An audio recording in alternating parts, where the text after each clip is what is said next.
In the lively village of Obodolu, there was a man named Olumide.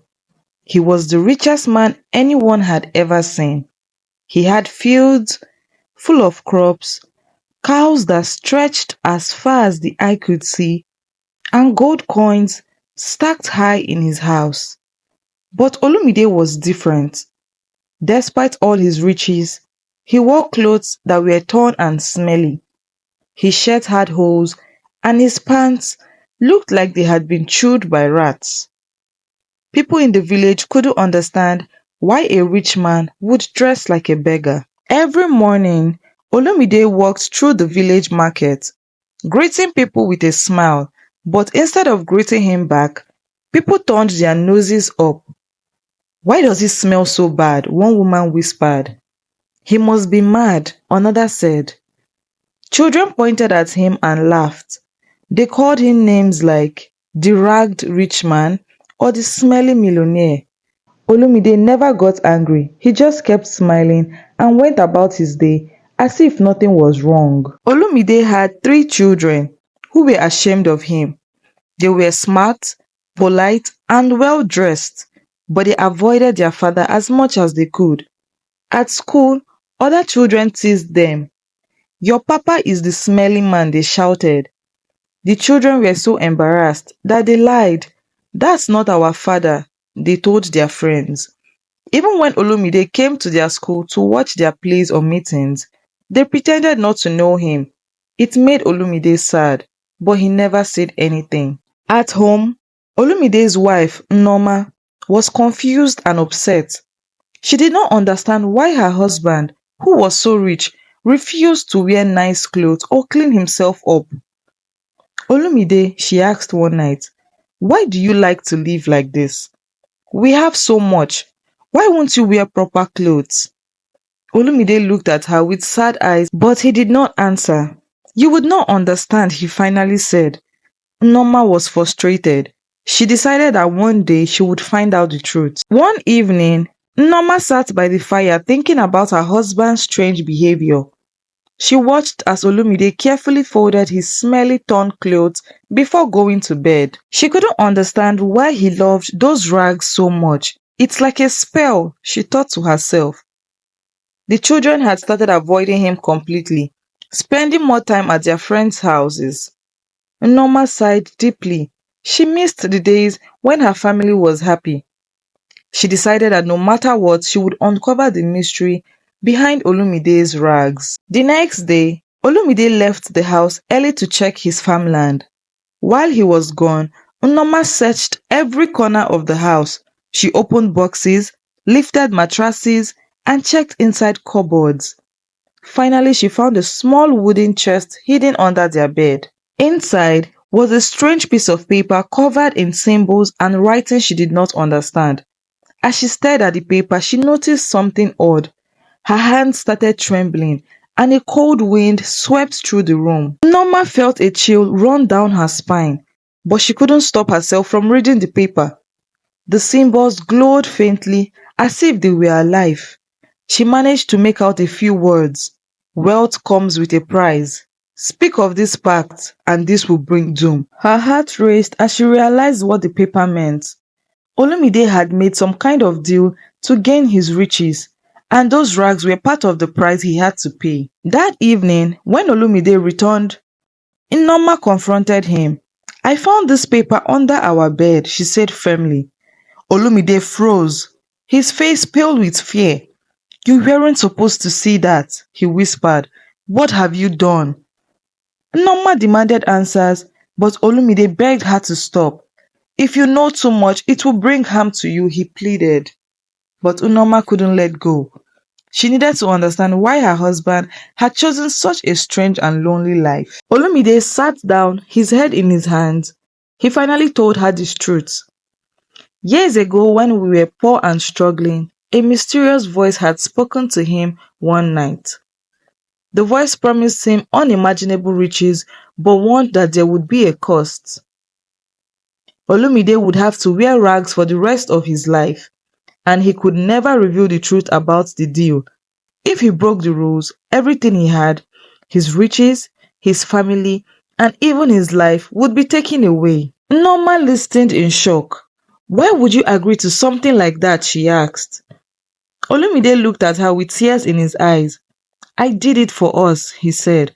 I wanted you and the children to have a better life. I thought I could bear the cost, but I didn't realize how hard it would be. Norma felt a mix of anger and sadness. She understood his love for their family, but the price of his choice had been too high. The next morning, Norma woke up feeling weak and dizzy. Her head hurt and her body felt heavy. Olumide rushed to her side, worried. It's the cause, he whispered, panic in his voice. You weren't supposed to know the truth. Norma tried to stay strong, but her condition worsened as the day went on. The children were scared and did not understand what was happening to their mother. Olumide felt helpless, knowing there was nothing he could do to save her. By nightfall, Norma's strength was gone. She called her children to her bedside and held their hands. Take care of each other, she said softly.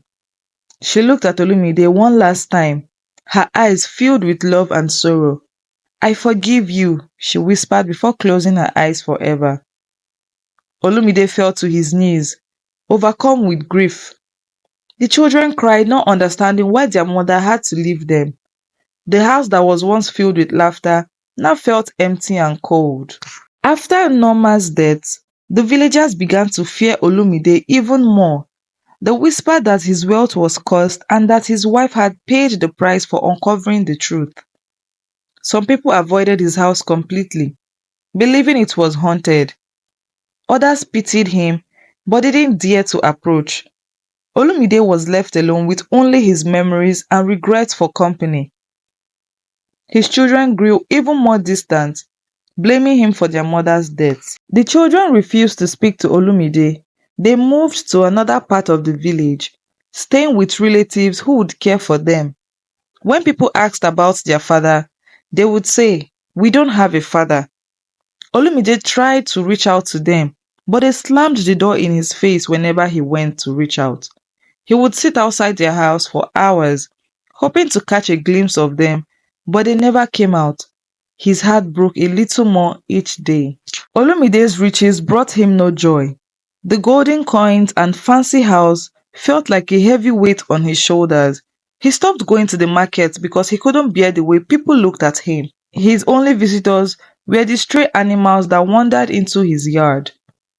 He shared his food with them, finding comfort in their silent company. The man who once had everything now had nothing but his rags and his sorrow. Days turned into weeks and Olumide became a shadow of his former self. He rarely spoke to anyone and spent most of his time sitting under the big mango tree near his house. The villagers watched him from afar, whispering stories about his cursed fortune. He traded his soul for gold, some said. His wife paid the price, others murmured. The once proud man, who had walked through the village with his head held high, now seemed like a broken figure, lost in his thoughts and regrets. One day, a little boy named Ife, who had just moved to the village, saw Olumide sitting under the tree. Ife didn't know the stories about Olumide, so he walked up to him and said, Why do you look so sad? Olumide was surprised. No one had spoken to him kindly in a long time. I've made many mistakes, Olumide replied. Ife tilted his head and asked, Can't you fix them? Olumide smiled faintly. Some mistakes can't be fixed, he said. Ife visited Olumide every day, asking him questions about his life. The boy's curiosity reminded Olumide of his own children when they were younger. For the first time in years, Olumide felt a small spark of hope. He told Ife stories about the old days, about the village, and about kindness. Ife listened carefully, his eyes wide with wonder. The villagers noticed the boy spending time with Olumide, and while others warned him to stay away, others felt pity for the lonely man. One evening, Ife asked Olumide, Why do you always wear these old clothes?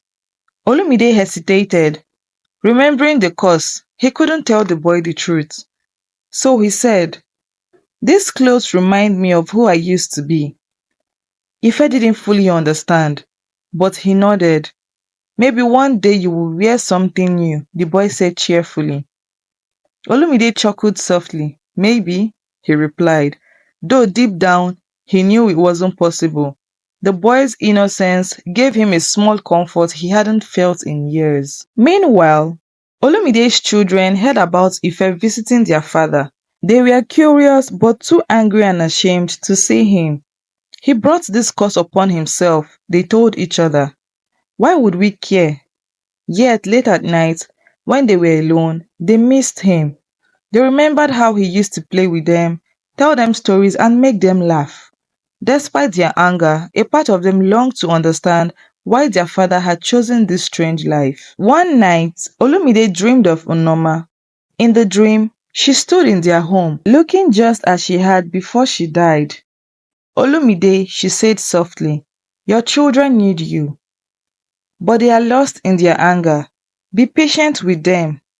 Olumide woke up with tears in his eyes. He decided he would try once more to reach out to his children. No matter how much they pushed him away, he knew he owed it to them and to Onoma to make things right. The next day, Olumide walked to the house where his children lived. He stood outside, clutching the small wooden chest he had hidden for so many years. When his eldest son Chibuzo opened the door and saw him, he frowned. "Why are you here?" he asked coldly. Olumide held out the chest. "I want to show you something," he said. Chibuzo hesitated but let him in.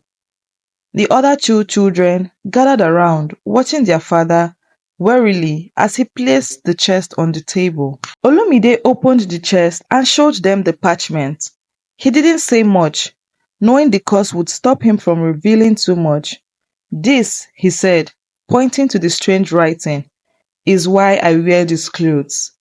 The children didn't understand the symbols, but they could see the pain in their father's eyes. "I did it for all of you," he whispered, his voice trembling. "I wanted to give you a better life." For the first time, the children saw their father's pain. Chibuzo picked up the parchment and studied it. "So this is why Mama died?" he asked angrily. Olumide nodded, tears streaming down his face. "I never wanted her to know," he said. "I begged her to leave it alone, but she loved us too much to stop." The children felt a mix of anger, sadness, and guilt. They had blamed their father for so long, but now they saw how much he had sacrificed for them. It was a heavy truth to bear. Slowly, the children began to forgive Olumide. It wasn't easy, and it took time, but they started visiting him again. They no longer avoided him in public, and even though they still did not understand everything, they knew he had acted out of love. Olumide felt a sense of relief, though his heart still ached for Norma. He spent more time with his children, telling them stories about their mother and teaching them the lessons he had learned from his mistakes. One evening, Olumide sat with his children under the big mango tree outside his house. The youngest, Adaeze, asked, "Papa, do you regret making the deal?" Olumide sighed deeply, staring at the golden sunset. "Every day," he said softly, "I thought I was doing what was best for our family, but I didn't think about what it would cost me, what it would cost all of us." The children sat quietly, reflecting on his words. For the first time, they understood the burden their father had carried alone for so many years. Despite the growing bond between Olumide and his children, the villagers still avoided him. They whispered about his cursed wealth and kept their distance. One day, Ife visited Olumide and asked, "Why don't you leave the village? Go somewhere new where people won't treat you this way." Olumide smiled and shook his head. "This is my home," he said. "No matter what people think of me, I belong here, and one day they will understand that wealth isn't everything." As time passed, Olumide became a quiet presence in the village. He no longer sought to impress anyone or explain himself. Instead, he focused on his children and the simple joys of life. He planted flowers around his house, shared food with those in need, and spent his evenings under the mango tree. Slowly, some villagers began to see him in a different light. Maybe he's not cursed, they murmured. Maybe he's just a man who made a difficult choice. One rainy afternoon, Olumide invited his children for a meal. He cooked their favorite dishes, just as Unoma used to do. As they ate, they laughed and shared stories. For the first time in years, the house felt warm and full of life. Mama would have loved this, Chibuzo said, smiling. Olumide's heart swelled with gratitude. Though he couldn't change the past, he was determined to cherish this moment and rebuild the love he had almost lost. One day, Ife brought his mother to meet Olumide. She had heard about the ragged rich man and was curious. When she saw Olumide's kind smile and gentle eyes, she was surprised. "You're not what I expected," she said. Olumide chuckled. "Most people think I'm a madman," he replied. "I'm just a man who made mistakes." Ife's mother left with a new perspective, and soon she began telling others in the village that Olumide wasn't as strange as they thought. Word spread quickly, and more villagers began to approach Olumide. At first, they came cautiously, but over time, they realized he wasn't dangerous or cursed. They started asking him for advice and help, and Olumide gladly shared his wisdom. "We all make mistakes," he told them. "The important thing is to learn from them and to do better." His words resonated with many, and slowly the villagers began to respect him. Olumide's reputation started to change. People stopped calling him the ragged rich man. Even though he still wore his old torn clothes, they no longer laughed at him. Instead, they listened to his stories and sought his guidance sometimes. Olumide felt a sense of peace he hadn't known in years. He still missed Unoma, but he believed she would be proud of how far he had come. One day, a wealthy merchant visited the village. He wore fine clothes and carried himself with pride, but he treated the villagers poorly. Looking down on them, Olumide watched from his seat under the mango tree. When the merchant approached him, he sneered. "You call yourself rich," the man said, pointing at Olumide's rags. Olumide smiled calmly and replied, "True wealth isn't in gold or fine clothes. It's in the love and respect of those around you." The merchant laughed, but the villagers nodded in agreement. They had seen the truth in Olumide's words. The merchant left the village in frustration, but Olumide remained, surrounded by people who valued him for who he was. His children, who had once denied him, now stood proudly by his side. They had learned that their father's strength came not from his wealth, but from his heart and the sacrifices he had made for their family. Years later, Olumide's children grew up and started families of their own. They often brought their children to visit him, sharing stories of their mother and the lessons they had learned. Olumide's home, once empty and quiet, was now filled with laughter and the sound of little feet running around. He felt a joy he hadn't experienced in a long time, knowing that his sacrifices had not been in vain. One evening, as Olumide sat under the mango tree, his youngest grandchild climbed onto his lap. "Grandpa," the child asked, "why do you wear these clothes?" Olumide chuckled, his eyes twinkling. "These clothes remind me of an important lesson," he said. "They remind me that love and family are worth more than all the gold in the world." The child nodded, though he didn't fully understand, and nestled closer to him. As Olumide grew older, the villagers continued to seek his wisdom. He became a beloved figure in Obodolu, not because of his wealth, but because of his kindness and humility. People came from far and wide to hear his stories and learn from his experiences. Olumide was no longer lonely. He had found his place in the world, and the village had found a leader in him. One quiet morning, Olumide passed, peacefully in his sleep. The entire village mourned his loss. His children and grandchildren organized a grand celebration of his life, sharing the lessons he had taught them. The villagers gathered under the mango tree where he had spent so many of his days.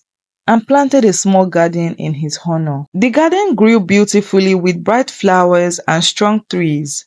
People came to the spot to reflect on Olumide's life and the wisdom he had shared. His story became a legend in Obodolu, told to children for generations. They learned about sacrifice, love, and the true meaning of wealth. Though Olumide was gone, his spirit lived on in the village he had called home. His torn clothes became a symbol of humility, and his story reminded everyone that riches could never replace the value of family and kindness. The man who once wore rags was now remembered as the richest man of all, not because of his gold, but because of his heart. Thank you so much for watching. If you got to this point, please give this video a thumbs up. It will help grow my small YouTube channel. If you haven't subscribed yet, please do well to subscribe and turn on post notifications so you get notified when I post more interesting contents like this. If you haven't gone through my channel yet, please do so and watch my other videos. I have more interesting content on my channel as well. Please leave a comment in the comment section and let me know your thoughts on this video. See you guys in my next video. Bye.